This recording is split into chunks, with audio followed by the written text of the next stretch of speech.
Қайырлы күн, оқушылар.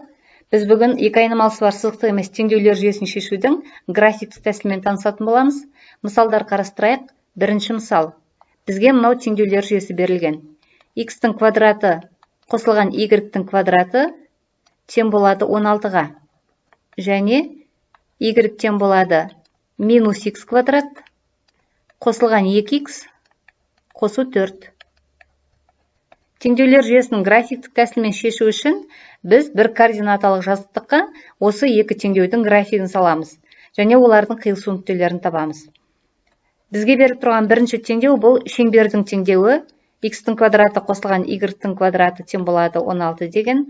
Центрі координаталары бас нүктесінде жатыр, 0-ден 0 нүктесінде, және радиусы 4-ке тең болатын шеңбер.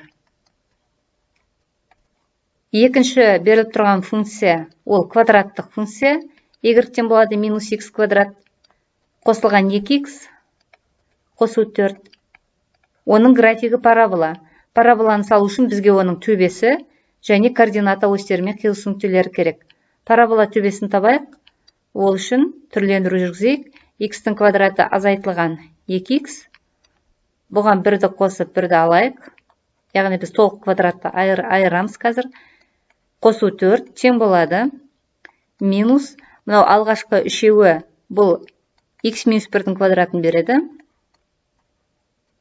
Және мынау минус 1-ді біз жақшаның сыртына шығаратын болсақ, ол плюс 1 болып шығады. Мынау 4-пенен қосылады, плюс 5 болады.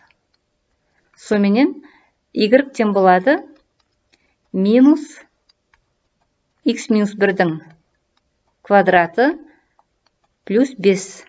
Осы түрде жазып алдық. Енді параболаның төбесін жазуымызға болады. Параболаның төбесі көрініп тұр 1-де 5 нүктесі екендігі. Келесі OX осьмен қиылысу нүктесін табайық. Ол үшін мынау теңдеуде Y-тің орнына 0-ді қойып, X тауып алайық. Минус X азайтылған 1-дің квадраты қосу 5 тең болады 0-ге.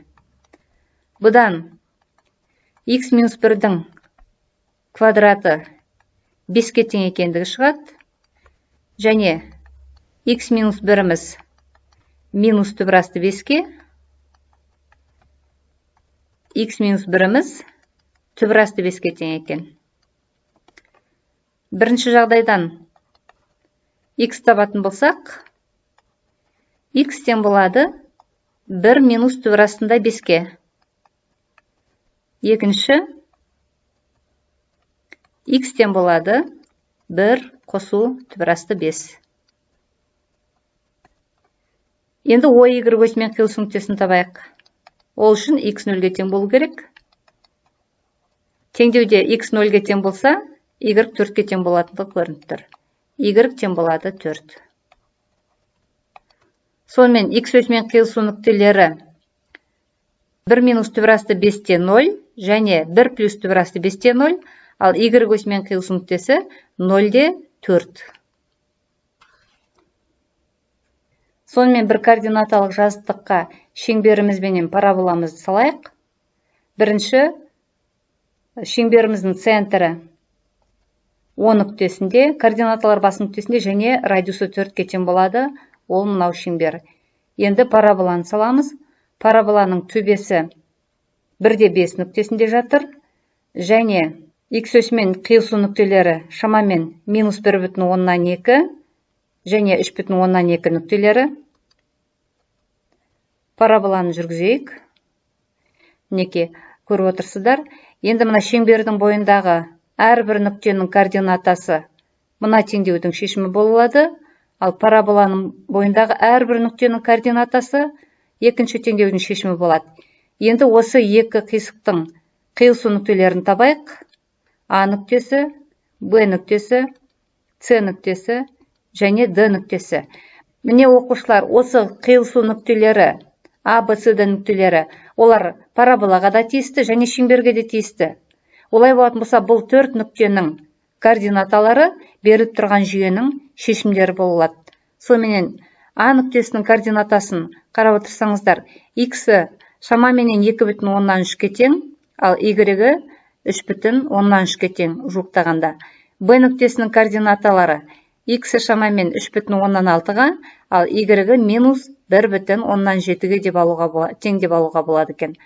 С нүктесінің координаталары x 2-ге минус 2-ге жетіңкіремей тұр, яғни минус 1,9 жұқтап, ал y минус 3,5. Ал енді D нүктесінің координаталары x 0-ге, ал y 4-ге тең екен. Жауабы 2,3-те 3,3.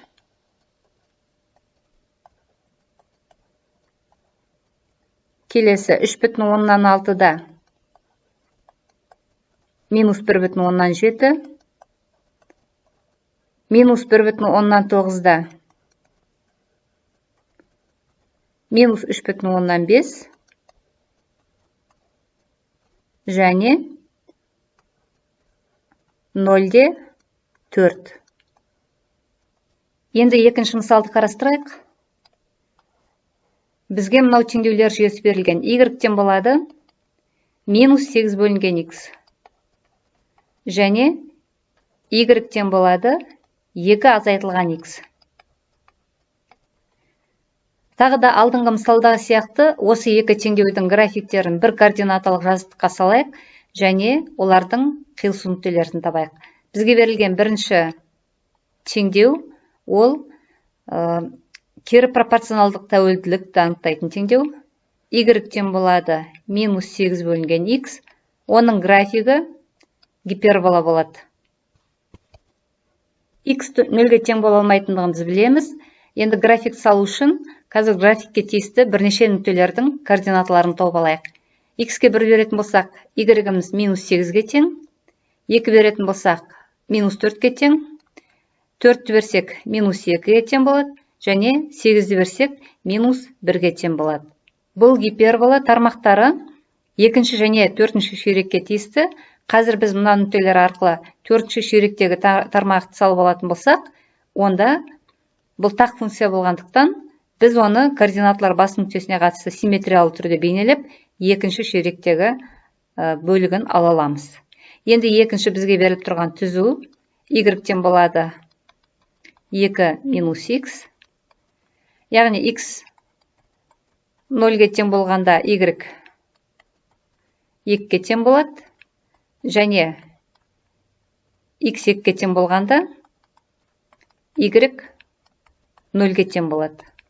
Осы нүктелерді белгілесек, түзуді салу үшін ол жеткілікті болады. Енді теңдеулердің графиктерін салайық. Бірінші гиперболаны саламыз. Қажетті нүктелерді белгілеп алайық. Мінекей, мынау гипербола тармақтары екінші және 4-ші ширектерде жатыр. Енді түзуді салатын болсақ, мынау түзуіміз 2 минус x түзуі. Олардың қиылысу нүктелері A және B нүктелері.